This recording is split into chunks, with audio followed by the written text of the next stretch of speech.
Hello friends, स्वागत है आपका एग्जाम बिहार में। दोस्तों, बीपीएससी जैसी परीक्षाओं में सिलेक्शन लेने के लिए बीपीएससी इंटरव्यू एवं मेंस में पूछे जाने वाले सभी संभावित प्रश्नों पर ध्यान केंद्रित करना आवश्यक है। और इसलिए दोस्तों, इस वीडियो में आपको अल्पसंख्यकों के लिए सरकार के द्वारा क्या नीतियाँ चलाई जा रही हैं या फिर उनके लिए कौन से कार्यक्रम या योजनाएँ चलाई जा रही है, इसके बारे में हम लोग बात करेंगे।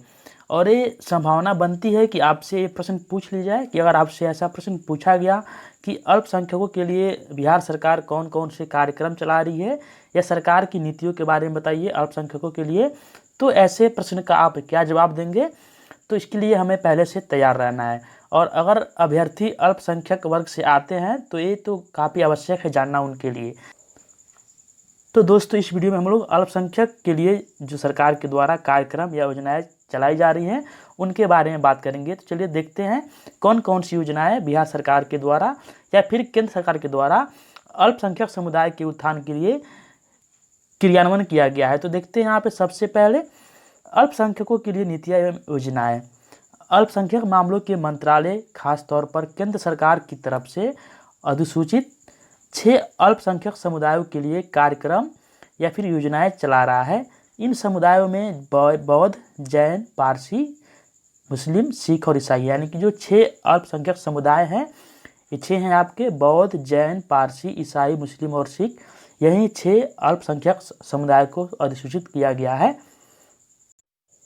तो इन समुदाय के लिए मैट्रिक से पहले छात्रवृत्ति योजना, मैट्रिक के बाद छात्रवृत्ति योजना, मैट्रिक से पहले भी और मैट्रिक के बाद एवं अन्य छात्रवृत्ति योजनाएं भी शामिल है। तो हम छात्रों एवं छात्राओं के लिए कौन कौन सी योजनाएं सरकार चला रही है, जैसे कि पोशाक के लिए साइकिल मिलता है बच्चों को, इसके अलावा छात्रवृत्ति मिलता है, मेधावृत्ति मिलती है। तो ये सभी योजनाओं के लिए हम एक अलग से वीडियो लेके आएंगे।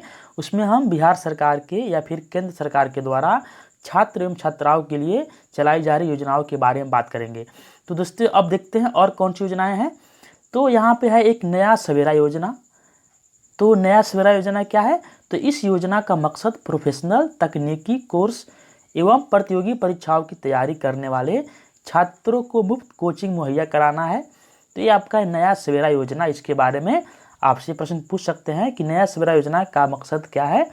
तो आप बता सकते हैं कि इस योजना के तहत प्रोफेशनल या फिर तकनीकी कोर्स करने वाले या फिर प्रतियोगी परीक्षाओं की तैयारी करने वाले छात्रों को मुफ्त कोचिंग मुहैया कराया जाता है। इसके बाद दोस्तों, अगला जो योजना है वह है पढ़ो परदेश योजना।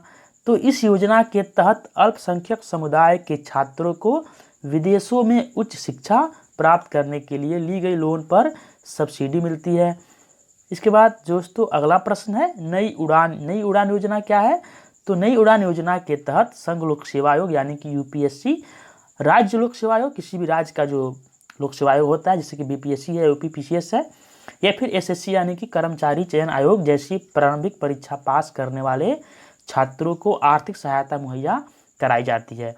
तो ये आपका है नई उड़ान योजना। और बिहार सरकार की बात करें तो बिहार सरकार भी इसके लिए आर्थिक पैकेज सहायता देता है। जैसे कि अगर हम बात करें तो एससी, एसटी या फिर ईबीसी, तो एससी, एसटी, ईबीसी कैटेगरी के छात्रों को बीपीएससी परीक्षा पीटी पास करने पे 50,000 और यूपीएससी का पीटी पास करने पे 1 लाख रुपए की आर्थिक सहायता भी दी जाती है। तो ये भी आपका है। और यहाँ पे नई उड़ान योजना के तहत अल्पसंख्यक समुदाय के लोगों के लिए ये आपका आर्थिक सहायता मुहैया कराई जाती है। इसके बाद दोस्तों, अगला जो योजना है वह है प्रधानमंत्री जन विकास कार्यक्रम योजना यानी कि पीएमजेवीके। तो इस योजना का उद्देश्य अल्पसंख्यक बहुल्य क्षेत्रों में शिक्षा, कौशल और स्वास्थ्य सुविधाओं को बेहतर बनाना है। और इस योजना को मई 2018 से पुनर्गठित किया गया है। तो ये आपका है प्रधानमंत्री जन विकास कार्यक्रम। इसके बाद दोस्तों, जो अगला है एक और योजना यहाँ पे सीखो और कमाओ। तो सीखो और कमाओ योजना क्या है? तो इस योजना का मकसद है 14 से 35 साल के युवाओं को कौशल विकास करना, साथ ही पढ़ाई छोड़ चुके युवाओं का एवं मौजूदा जो कामगार हैं उनके लिए रोजगार हासिल करने की क्षमता उनमें डेवलप करना। तो इसके बाद दोस्तों, जो अगला है वह एक और योजना यहाँ पे नई रोशनी योजना। तो नई रोशनी योजना के तहत अल्पसंख्यक समुदाय की जो महिलाएं हैं उनमें नेतृत्व क्षमता विकसित करने का कार्यक्रम है। यह है महिलाओं में नेतृत्व क्षमता विकसित करने के लिए यह कार्यक्रम चलाया जाता है, नई रोशनी योजना। अगला जो योजना है वह है जियो पारसी। ये जो आपका पारसी समुदाय के लिए है। भारत में पारसी समुदाय की आबादी में गिरावट को रोकने के लिए यह योजना शुरू की गई है। इसके बाद दोस्तों यहाँ पे हम देखते हैं उस्ताद योजना है। उस्ताद योजना देखिए कि अल्पसंख्यकों में पारंपरिक कला, हस्तकला को बढ़ावा देने के लिए, कौशल विकास तथा प्रशिक्षण को बढ़ावा देने के लिए एवं राज्य वक्फ बोर्ड को मजबूत बनाने के लिए यह उस्ताद योजना शुरू किया गया है। इसके अलावा यह जो योजना है यह हज यात्रा के लिए भी इंतजाम करता है। तो ये आपका उस्ताद योजना है। दोस्तों ये सभी योजनाएं केंद्र सरकार के द्वारा चलाई जा रही हैं। वही अगर हम बात करें यहाँ पे तो एक और है हुनर योजना। ये बिहार सरकार के द्वारा चलाया जाता है।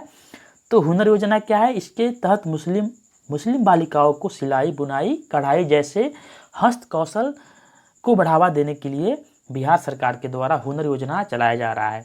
तो दोस्तों इस वीडियो में हम लोगों ने देखा कि केंद्र सरकार के द्वारा चलाई जा रही अल्पसंख्यक समुदाय के लिए प्रमुख योजनाएं और प्रमुख उनके कार्यक्रम। इसके अलावा हमने देखा बिहार सरकार के द्वारा भी एक हुनर योजना चलाया जा रहा है। तो इनसे प्रश्न पूछे जा सकते हैं इंटरव्यू में कि या फिर मेंस में कि अल्पसंख्यक समुदाय के उत्थान के लिए सरकार की नीतियों का उल्लेख करें या सरकार उसके लिए कौन कौन से प्रयास कर रही है।